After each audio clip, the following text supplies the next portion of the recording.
Good day, everybody. Thanks for visiting us once again. Today we're going to talk about a form that I call twin Mushashis. And we weren't planning to do this today, but as it turns out,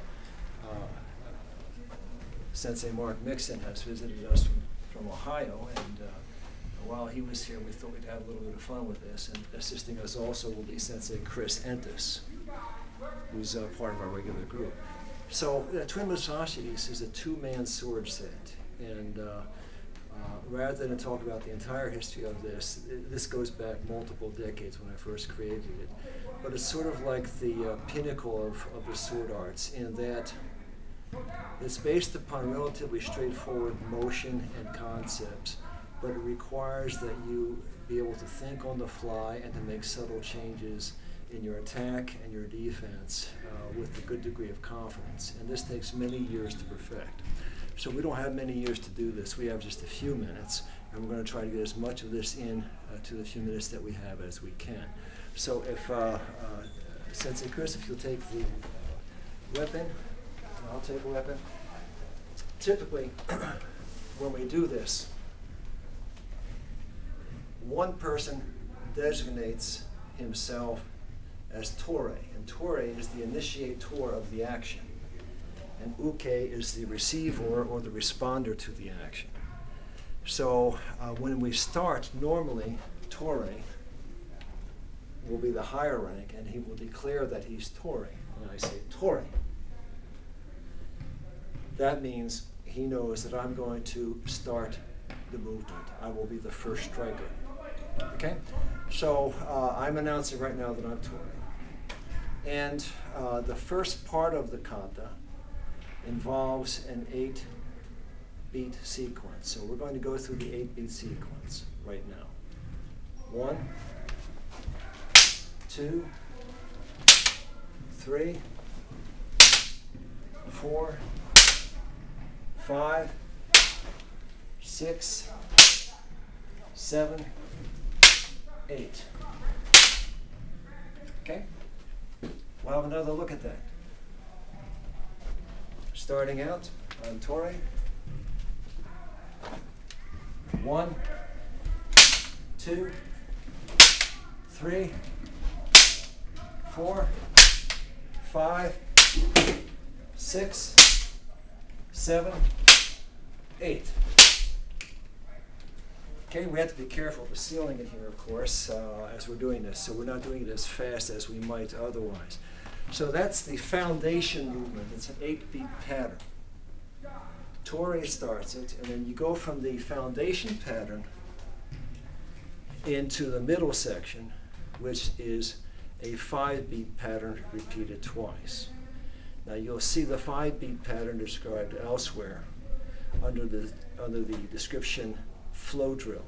So you can go search for that in our videos, and you'll see that outlined in considerable detail there. But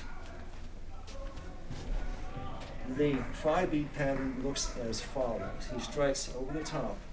1, 2, 3, 4, 5.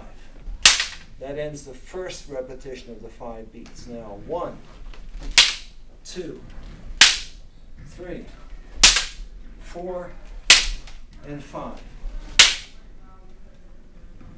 Okay?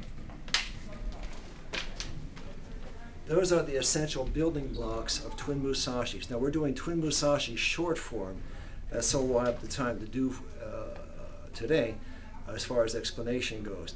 Twin Musashi short form can be executed in 45 to 55 seconds depending on your pace and intention.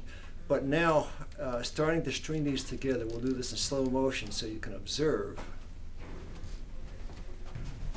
I'm Torei. 1, 2, 3, 4, 5, 6, 7, and here's the transition move, 8. He blocks and goes immediately to the next pattern. 1, 2, 3, 4, 5, 6, 5, And now I just did 1, 2, 3, 4, 5. Now we have to transition back into the original pattern. He does a random overhead block strike. And then we go back to the original pattern. 1, 2, 3, 4, 5, 6, 7. And then to conclude the short form, you do a free swing and clearing of 360 degrees of all targets around your body, around, meet the original opponent. I was Tori. Yes. So I go in, I attack, he comes back, I clears, and I finish him off. Step back up again, we'll do the ending move one more time.